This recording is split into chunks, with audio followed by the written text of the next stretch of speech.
And welcome back to On the Record. Just before the break, we talked a little bit about this salary, what the union salary scale is opposed to what the agreement was signed, or the fair wage agreement here in Kahnawake. One of the issues that I see, and I don't know what the difference of what the union scale is now and what they're getting paid. But let's not use numbers, but obviously, if you're getting union scale and you're working out of the community, there's always taxed in there, always, regardless of what it is. As an example, say it's $50 an hour, and in Kahnawake it's $45 an hour. There's $5 difference.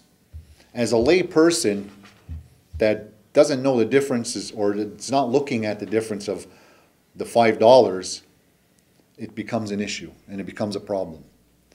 And one of the problems I see is that everything that we do in this community, we always look at a fair wage and what it's going to be, but very rarely do we get in most jobs the same salary as we do out of the community, tax or not.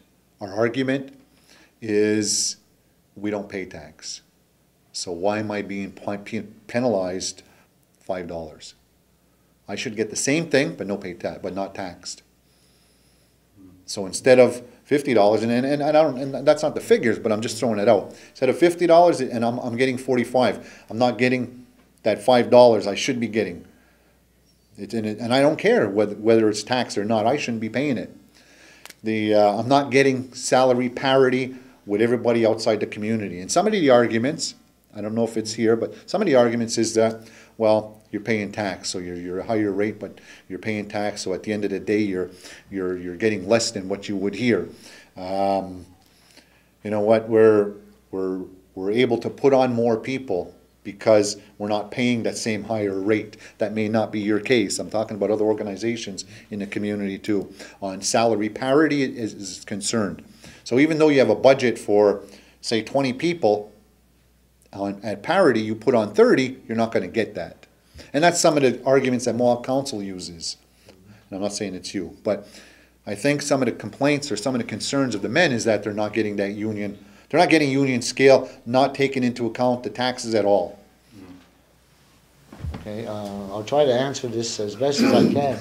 It's very common. If you pass me that table I showed you there, you know, if you read the table again, it says 48.93 on here. It says 48.93, but there's RRQ, which on here would be RRQ. It's $1.84. That goes to the RBQ. That never goes into the man's pocket. So you have to deduct it out of the $48. So now you're down to $46. You have FSS. It stands for it's like a retirement of some sort, but we're not sure what it is. But again, that never gets into the man's pocket. There are a lot of things in here. Assurance, unemployment insurance. There's a rate here. It has to be deducted from the $48. That's where the confusion is. If somebody looks at the number 48.93 and doesn't take these deductions out, obviously the NBC is ripping the men off. But if you take those deductions off, like you have to pay for your unemployment insurance. The NBC pays a portion, you pay a portion. So in that $48 that they're talking about, your portion of the unemployment insurance is 72 cents an hour. That has to come off you. No, that's so it's got to come off that global amount of $48. And that's where the discrepancy is in here. And you have item number 9. This is going to be given to the people very shortly. And it's going to be all explained. Item number 9, it says taxes sur assurance. Number 9. Taxes sur assurance. It's 17 cents an hour. That, if you go union, you have to pay. And you know what it says? Taxes that you have to pay. So there, that's 17 cents deducted off the 48.93. Now also you have the quote CCQ that goes directly to the CCQ, and that's 28 cents an hour. It never goes in the pocket of the men. Again, you have to deduct that 28 cents off the $48. You have the AECQ, boom, that's 2 cents. So that's, you start deducting all these and deduct it off the 48. That's where you will come to the fair wage agreement of $43 an hour. So I think that that's one of the things that we have to look at as a community. I think that, you know, the MBC is one situation, but salary is salary, and regardless of how you mix it in, it's still a tax. And yes, it's a tax. And you know, what are we opening the door for? Are we going to, as a community, take the model of NBC and put a union situation in there, which is not a bad thing, but now having the men pay tax, what does that open the door for in the future? Right now we're getting taxed for everything, and now our salary's never been touched, ever. Knock on wood. You know, a lot of people fought long and hard for that. This, though, looks like if that happens, that they're going to start paying tax. And then what's the blanket effect of that? So I think people have to look at, you know, what you want opposed to what you're going to get.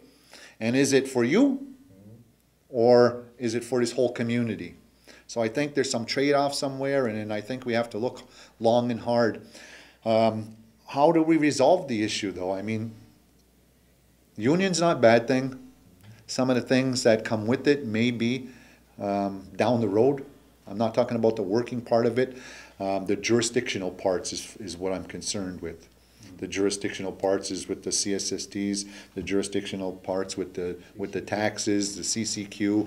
All those things are, you know, they're not a negative, but they're not a positive, and they can affect things long before the bridge. Like the bridge will be down and gone for 1,000 years, and we'll still be dealing with that. It'll still be here, like I. So how do we resolve this? We have to, first of all, the union issue is here. We have to deal with it, but as a community, we can only deal with it on a communal level, so to a certain extent, and then it becomes an individual issue, where an individual has to take up his issue with the union, the brotherhood, which he's associated with. So, you know, we should more go into the direction of the individual that is being penalized by this whole situation.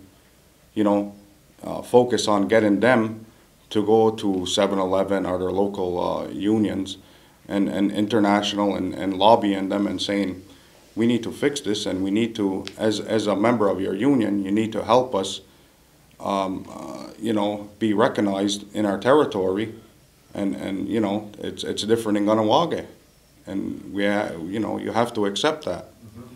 We're never going to get anywhere by, you know, just sitting here and not accepting it.